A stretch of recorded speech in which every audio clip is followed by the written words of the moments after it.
né, de procurar entender o porquê das coisas. E essa avaliação do porquê das coisas tem que ser feita através de um olhar técnico. E o Conselho Tutelar não é órgão técnico.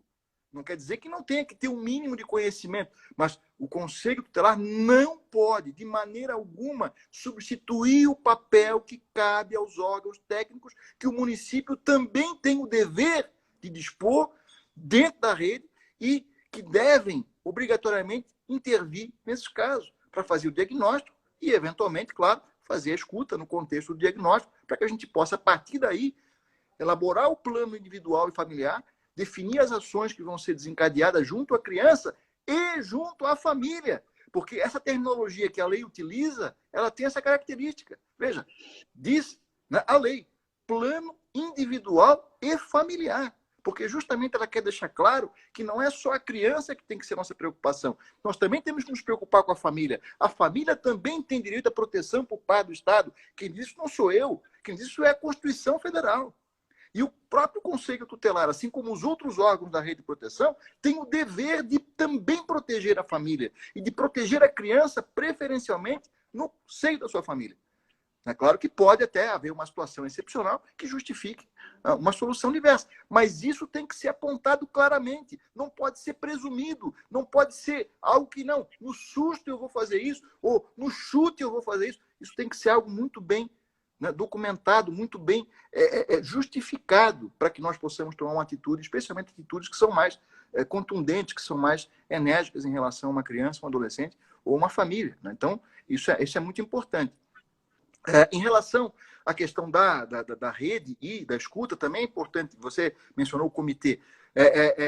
A existência do comitê, né, lá, repito, previsto, né, no artigo 9º do Decreto 9603 de 2018, que regulamenta a Lei 13.431, a existência do comitê, qual que é a ideia ali? Primeiro, você ter uma gestão colegiada, quer dizer, não é um único órgão que vai gerir a rede. A rede ela é uma construção coletiva, todos têm que se sentir de alguma forma, né, donos, entre aspas, da rede. Ela não tem, aliás, ela não tem dono nenhum, ela é de todos e não é de ninguém. Ela é uma construção coletiva, tá?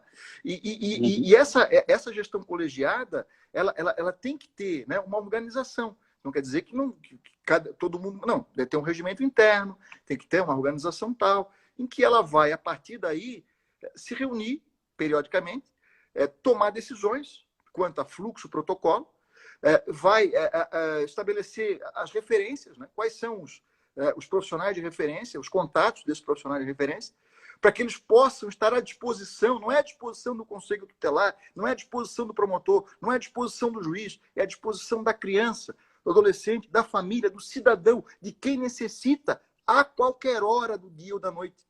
Não pode ser o Conselho Tutelar o único órgão de proteção que funciona em regime de plantão sobre aviso, por exemplo. Não pode, nós temos que ter outros, até porque, repito, o Conselho não é órgão técnico. Se ele for acionado para atender uma situação, ele vai chegar lá e vai fazer o quê? Né? O que pode? Com base em que ele vai tomar uma decisão?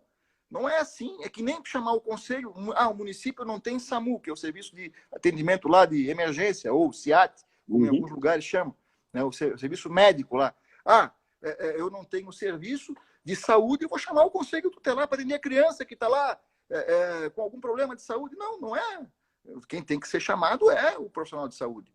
Ele que vai realizar a intervenção, que vai realizar até, eventualmente, a remoção daquela criança para uma unidade de saúde, né, para que lá ela receba o tratamento que, né, a técnica médica recomenda. A mesma coisa vale em matéria de assistência social, ou de matéria de educação, ou qualquer outra área. Nós temos que ter profissionais qualificados e um planejamento, né, já todo efetuado previamente, para que, quando for necessário, eu vou acionar aquele profissional, eu vou acionar aquele equipamento para que possa intervir a qualquer momento. Né? Porque, infelizmente, a violação de direitos ela não tem hora, não tem dia para acontecer, e, aliás, acontece com muito mais frequência à noite, final de semana, feriado, né, do que no dia de semana, no horário de expediente.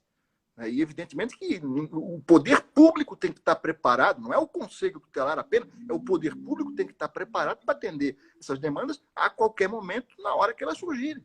E não é atender por atender, não é qualquer um fazer de qualquer jeito, é atender de uma forma técnica, profissional, resolutiva, né? Responsável. Porque senão, né, é aquela história, a pretexto de proteger, vou causar, né, um mal maior. Por que não se recomenda, no caso de um exemplo, né, um acidente de trânsito, né, alguém vá lá e remover as vítimas do local? Né, um bom samaritano tem que chamar o serviço médico, porque na remoção, se a pessoa não tiver uma boa técnica, pode causar uma lesão medular, pode causar algum outro tipo de dano colateral, claro, dependendo da situação, se é um caso de vida ou morte. Mas não se recomenda, porque o sujeito pode vir a sofrer uma sequela muito maior se eu agir de qualquer jeito. Então não pode agir de qualquer jeito. Não pode agir, né, sem ter o mínimo de conhecimento e mínimo de técnica.